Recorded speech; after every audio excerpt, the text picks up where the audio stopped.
Let's be honest, in today's world and time, we're witnessing a massive collapse of dating and hookup culture. What's the reason, you may wonder? Well, to put it simply, dating and hookup is now considered to be a thing of the past. Young men and women feel depressed, isolated, and socially inept to interact with each other due to the fake standards set by social media. There was a time when people loved this experience, but not anymore. Hello and welcome to Apex Mindset. In today's video, we're going to take a look at some of the major reasons behind the drastic decrease in dating and hookup culture, which has resulted in a sharp decline in romantic activity between men and women and a rise in animosity between the sexes. If you like the video, don't forget to give it a thumbs up, subscribe to the channel, and turn on the post notifications. Let's dive right into the video. In the middle to late 1900s, males would ask women out on multiple dates a week with the express objective of proposing marriage. In their younger years, they mostly likely accepted multiple proposals as well. Making men work for them may sound extreme in today's dating society, but they had the right concept. A 1993 article introduced the term hookup. The connection eventually took the place of the date.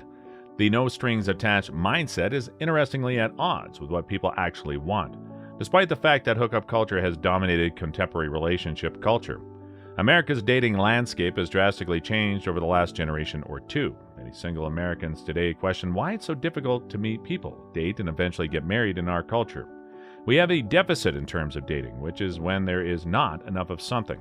The reason for this is that, as you stated, hooking up and hanging out have effectively replaced what can be considered an old-fashioned dating culture.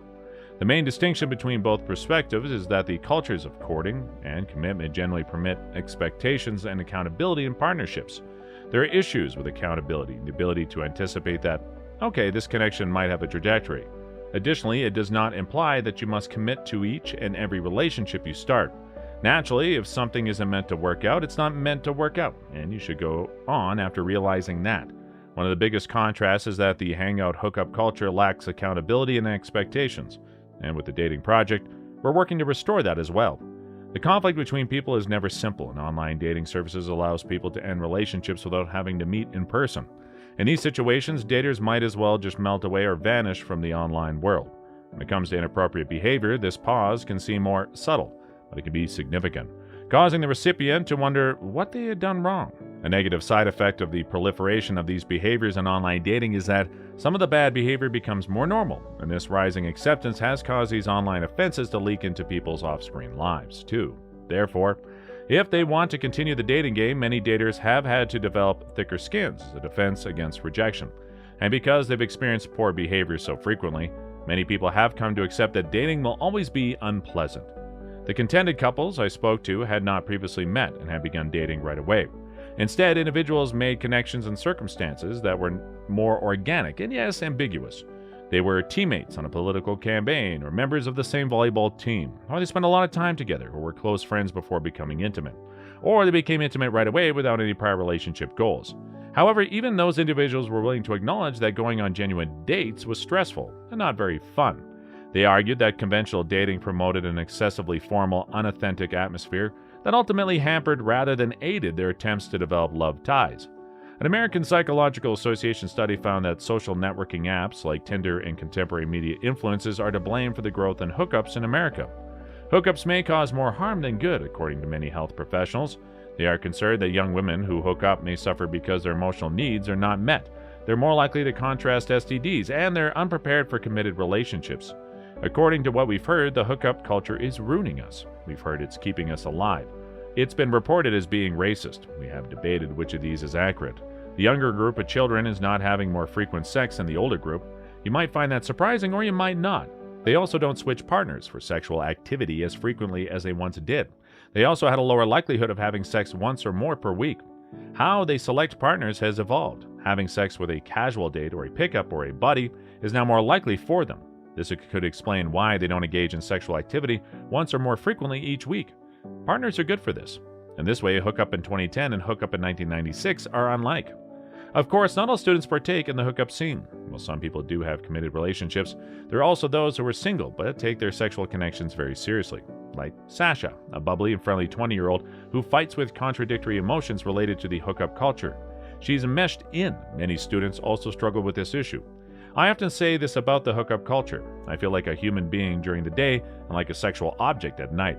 I'm not considering my personality or my goals. Instead, I'm thinking about who would want to hook up with me. While most therapists would prefer to see young adults develop something more gratifying than confusing, inebriated, unhappy sex, hookup culture is still thriving. The issue is that modern college students are generally extremely obedient when it comes to hookup culture. Despite the predominance of positive emotions, hookups can result in unpleasant things, including emotional and psychological harm, sexual violence, STDs, and unexpected children. Despite these risks, a qualitative study of 71 college students, 39 women and 32 men, discovered that almost half of the participants were not concerned about contracting sexually transmitted diseases from intercourse during a hookup, and the majority were unconcerned about contracting diseases from fellatio.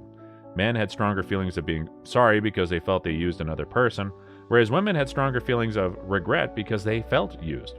Again, both men and women had felt some sexual regret, although some hookup situations had a more negative effect on women. What's dangerous about hooking up? Hooking up can be dangerous because the connection isn't usually monogamous, and when it's referred to as a friends with benefits relationship or another type of fictitious commitment, it can give people a false sense of security and cause them to be less cautious. Even if students believe or are aware that their partner is trustworthy, it's always necessary to engage in sexual activity carefully. Unfortunately, many students mistakenly believe that they can determine someone's cleanliness or lack of disease simply by looking at them, by the way they dress, and by the individuals they hang out with. Sadly, that isn't the case. Both men and women may experience risk due to emotional circumstances. In a hookup, one person frequently has expectations that are different from those of the other, leading to disappointment or worse. Additionally, some people could act in this way because they believe it's what they can get, or because they believe it'd be unreasonable to expect the other person to put forth the effort necessary for a serious relationship. Students need to understand that it's quite acceptable to request a commitment if they need one. Everyone has needs, and expressing them is not a sign of weakness, but rather of a strong connection. There are probably only a tiny number of people who can make a casual relationship like this work for them. A small number of circumstances in which both sides mutually agree that they'll merely have physical contact and nothing more, and that might be a good experience for those people. But far too frequently, a hookup leaves one or both partners puzzled and unsatisfied. So what are your thoughts about the collapse of dating and hookup culture? Tell us in the comments.